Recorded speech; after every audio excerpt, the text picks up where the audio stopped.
Mm. Good barbecue. Oh, Yeah.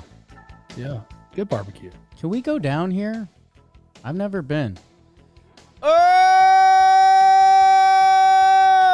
hello and welcome to the 13th ranked team by you, the people, the Kansas City Royals.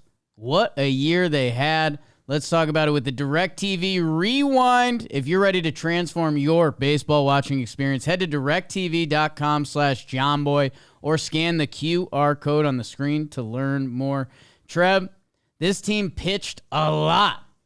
The starting pitchers were second in ERA last year, fourth in WHIP.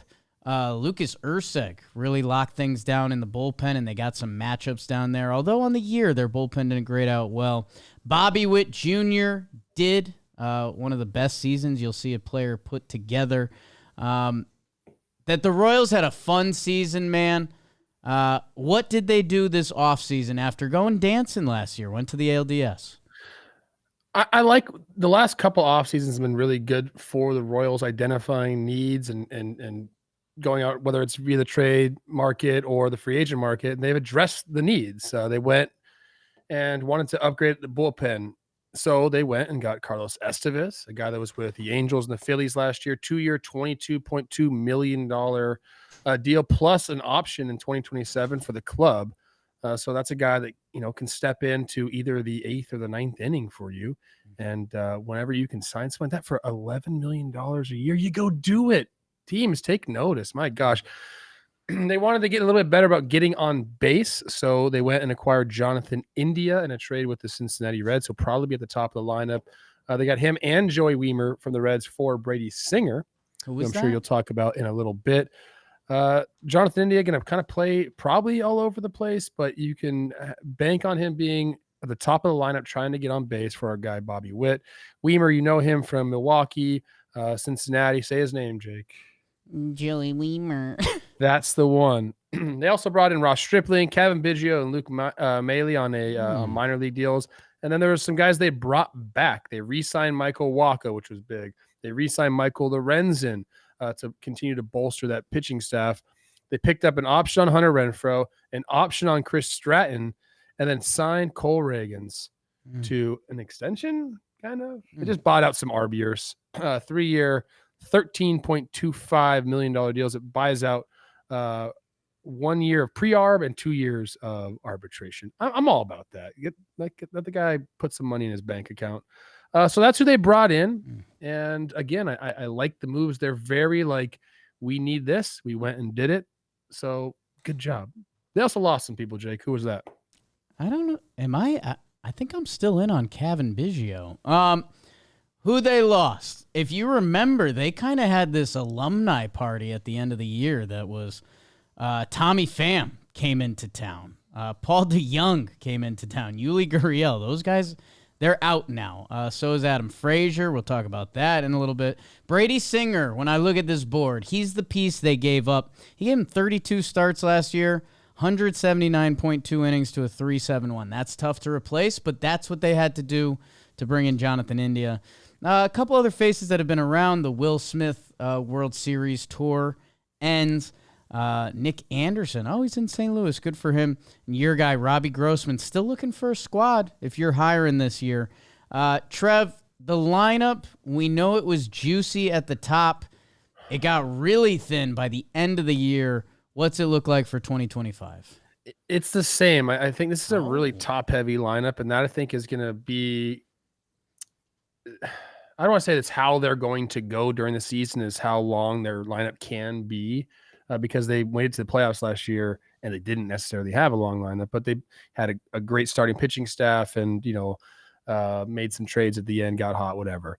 I still see this lineup as, like I said, a little bit top heavy. Jonathan India at the top, Bobby Witt Jr., who's probably the third best player in baseball right now. He'll be at shortstop, manning that position for a long time. A lot of years to come. Our guy, Vinny Pasquantino, he'll be right there at first base, thick of the lineup. Sal Perez, who just continues to produce offensively, will catch. He'll DH. He'll do some things. He's just going to be your guy. he's going to be your guy. And then after that, okay, some guys need to step up. MJ Melendez, you got to step up. Hunter Renfroe, you got to give me more. Michael Massey, do it, baby. Like we need it. And then Michael Garcia at third base, Kyle Ishbel in center field, and on the bench they have guys like Dairon Blanco, Freddie Fermin, who had a pretty good year last year. Nick Lofton, Nelson Velasquez. They have some guys that we mentioned. Is Joey Weimer going to be on the roster? Is Kevin Biggio going to be on the roster? And that's kind of it. A couple guys maybe coming up. Our guy Jack Caglianani. You're Italian. How do you say that? Your paisan, Sean. Caglianone? That was worse. He's a stud. He's all over the place. We follow each other on socials. I don't know if he's going to be there at some point this year. A lot of people love his bat. He could be there by the end of the year. But again, Jake, I'll reemphasize it seems a little top heavy to me, but the top is really heavy, if you know what I mean. What about the rotation? What about the bullpen? I call him Jack Tani. Trev, this team throws the ball. I think they finished like fourth in allowing opponents to score last year, and a lot of that came from the pitching. You mentioned Cole Reagans on top of that rotation, powerful lefty. Seth Lugo getting Cy Young votes for the first time in his career. Michael Wacha and Michael Lorenzen, the Michaels. And Chris Bubich fighting for that fifth spot in the rotation. He looked impressive out of the bullpen, but I think they know there's more in there. You'll see Alec Marsh. Kyle Wright's trying to come back from some injuries.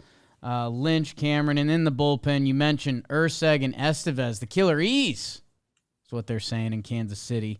Hunter Harvey, John Schreiber, Zerpa, Sam Long, Stratton. Man, Carlos Hernandez, that fastball is real. That I like. I'm looking and I'm liking at the pitching staff again. That I guess, what does it all mean, Coach Trev? Coming off of a big year for Kansas City. Kansas City baseball was back. Playoff baseball at Kauffman Field. They've got a perennial MVP candidate. A lot of fun ball players on this team. I guess when it became October last year, I didn't feel like there was a lot of people beating the table saying Royals World Series. And okay, I mean, Vinny got hurt. Like there were some depth issues on this team. I guess what needs to change, or does it feel like anything's changed?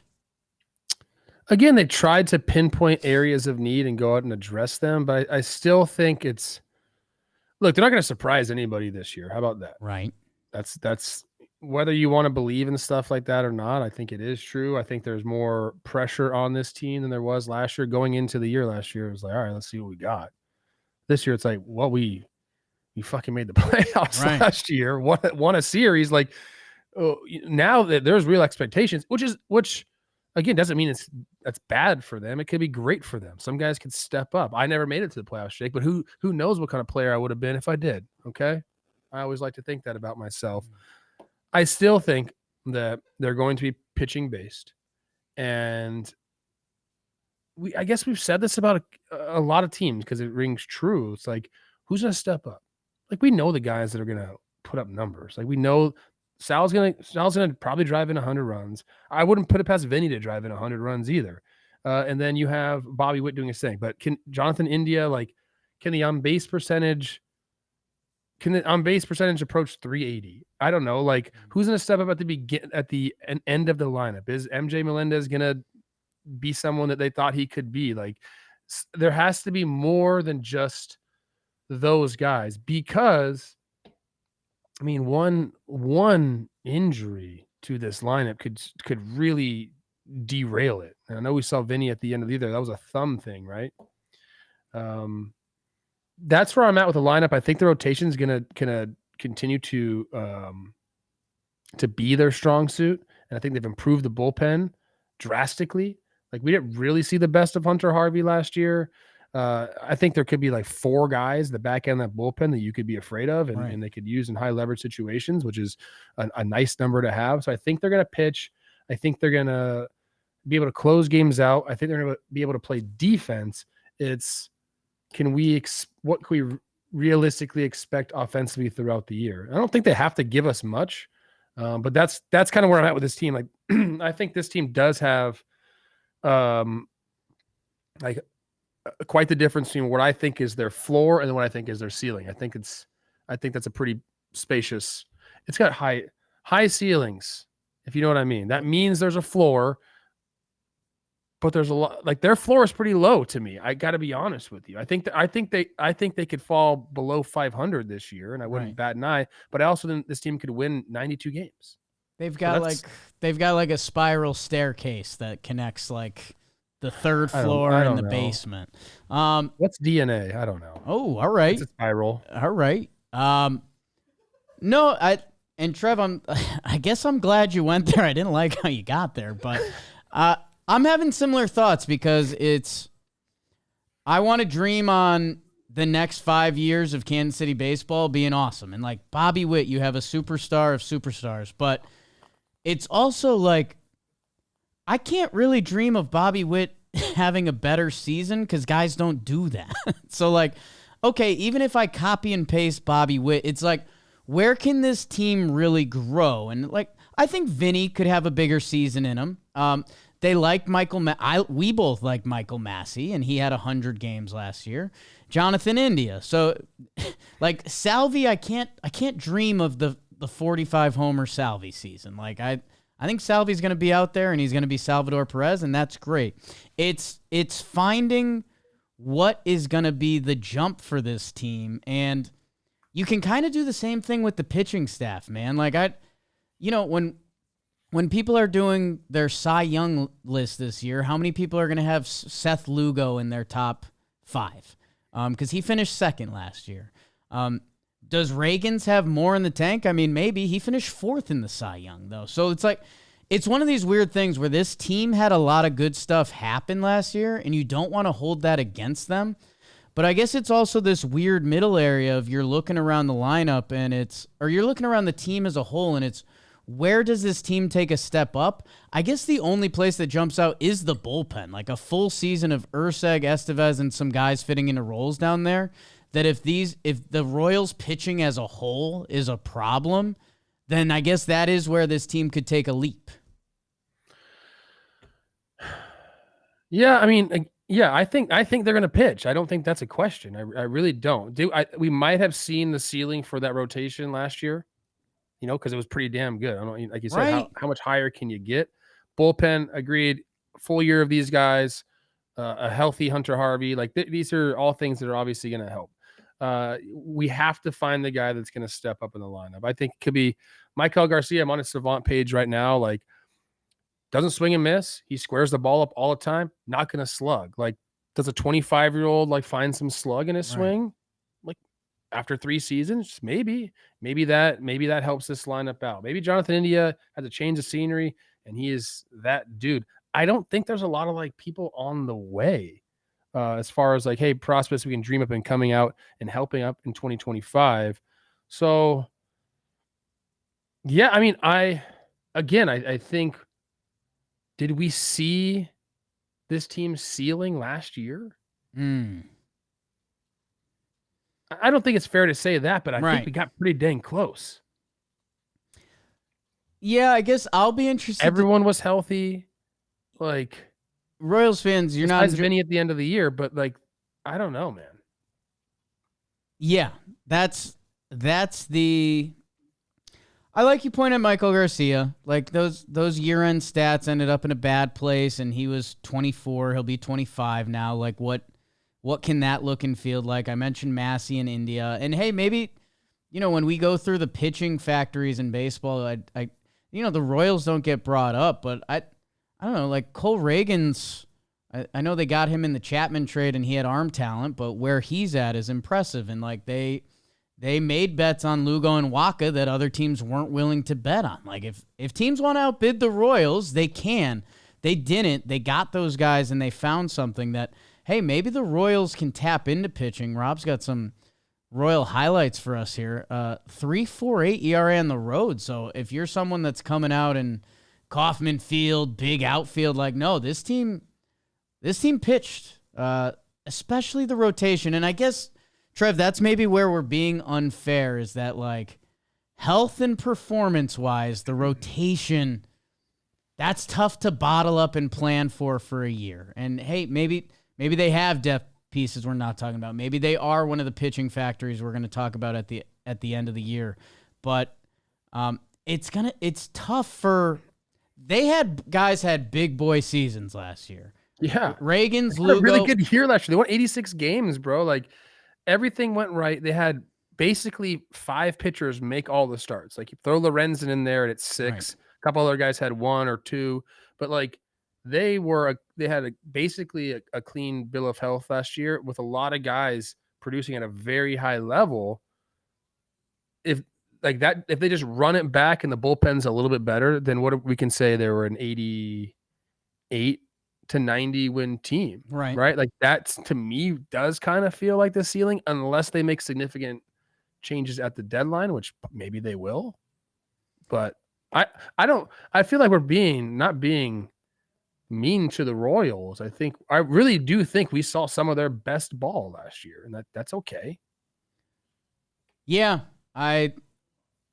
Jonathan India can change things. That leadoff spot was a problem for them. I think he got on base 357 last year. Like you're saying, if there's a tick up in that and it's 370 and that's in front of Bobby Witt, okay, like that would feel significant to the Royals and their fans. That and hey, maybe we need to be more mental about it. Maybe it's a good thing that the Royals are in camp this year and saying, like, hey, let's have expectations. Like, let's, we're not the young kid Royals having this massive turnaround and look at us, we're having fun. Like, they went to the playoffs, they lost. Like, for a lot of teams, you can feel that and build on that.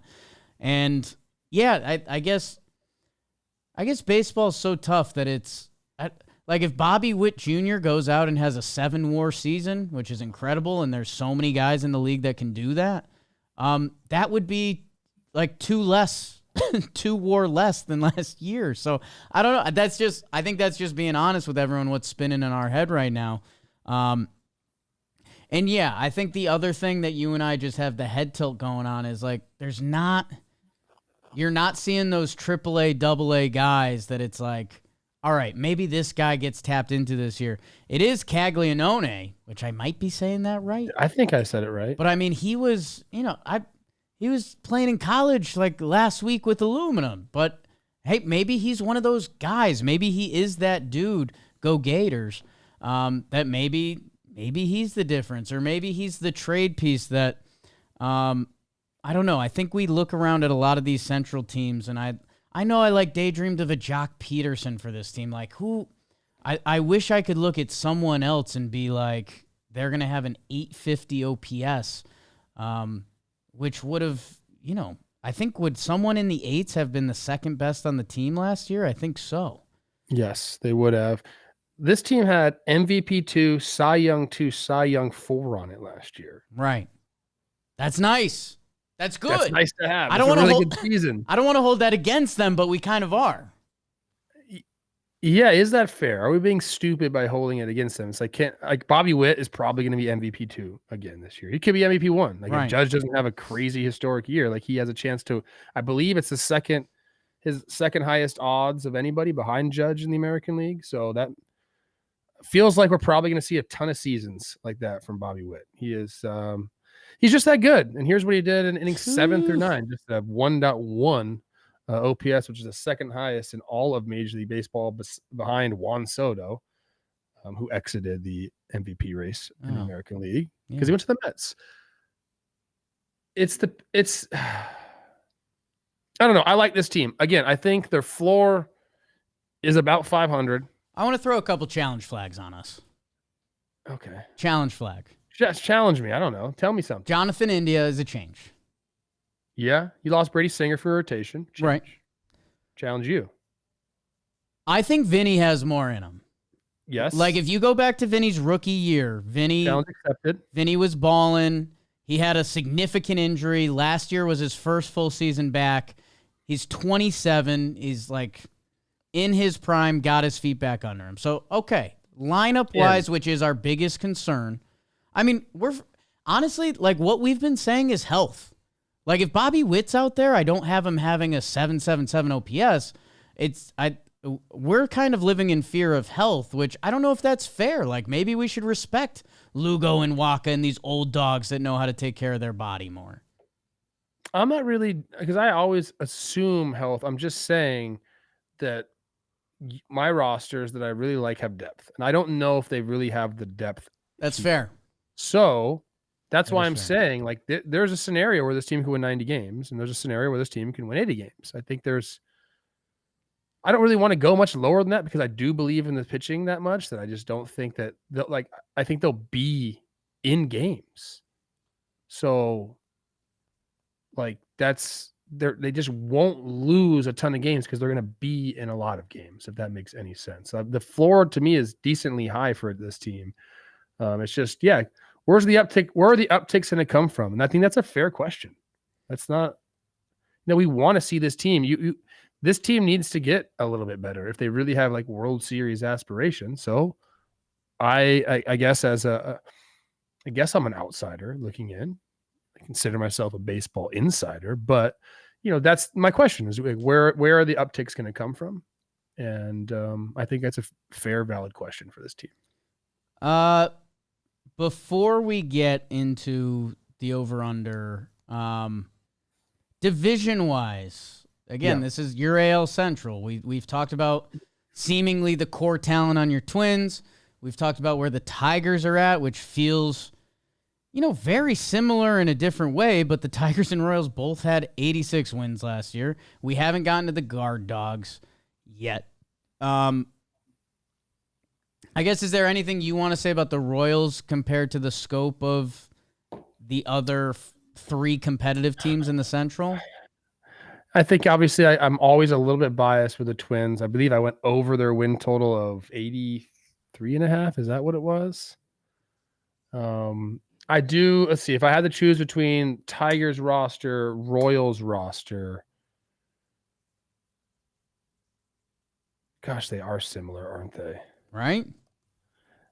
I would take Royals offense over the Tigers offense. I would take their starting pitching as a whole, I believe, over the Tigers. And I'd probably take the Tigers bullpen over the Royals. So I think I'm saying the Royals have a better team. It's interesting. It's an interesting conversation. Let's get into the over/under by DraftKings. Who's scoring big this NBA season? You are. With all new ways to get in on the action with our partners at the DraftKings Sportsbook. Right now, all new customers who bet just $5 will get $150 in bonus bets instantly when you use code Talkin. Check out the NBA player props because DraftKings is the home of NBA player props. Whatever you're looking to get in on, you got a hunch, hey, maybe someone's sitting out this game, so this guy might get more minutes, and there's your rebounds. They've got it all. Go check it out at DraftKings. Download the DraftKings Sportsbook app now. New customers use code Talkin, bet just $5 on any wager, and get $150 in bonus bets instantly. That's code Talkin only at the DraftKings Sportsbook. The crown is yours. Where are we at, Coach? Well, before we get to that, because we're talking about the other American League Central teams, Twins were 84.5. Right. I think I went over there. Tigers were 80. What was that? I did take the over. Thank you. And Jake? Jake was under the Twins, 84.5. Tigers were 83.5 as well.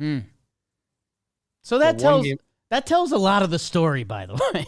Yeah. I believe I took the under on the Tigers. Jake took the over. So we flip-flopped on that. Royals, 83.5. That is their DraftKings over-under win total for the Kansas City Royals. 86 wins last year. Upgraded the lineup a little bit. Possibly downgraded the rotation. Wouldn't even talk about Noah Cameron, my favorite Royals prospect coming up. Soft tossing lefty, throw strikes, can swing and miss, and soft contact. Live in the zone. That's my guy. Does he come up and be a difference maker for the Royals? 83.5. That's what it's at, Jake. I think I have my answer. Yeah, I'm there. In 3, 2, 1.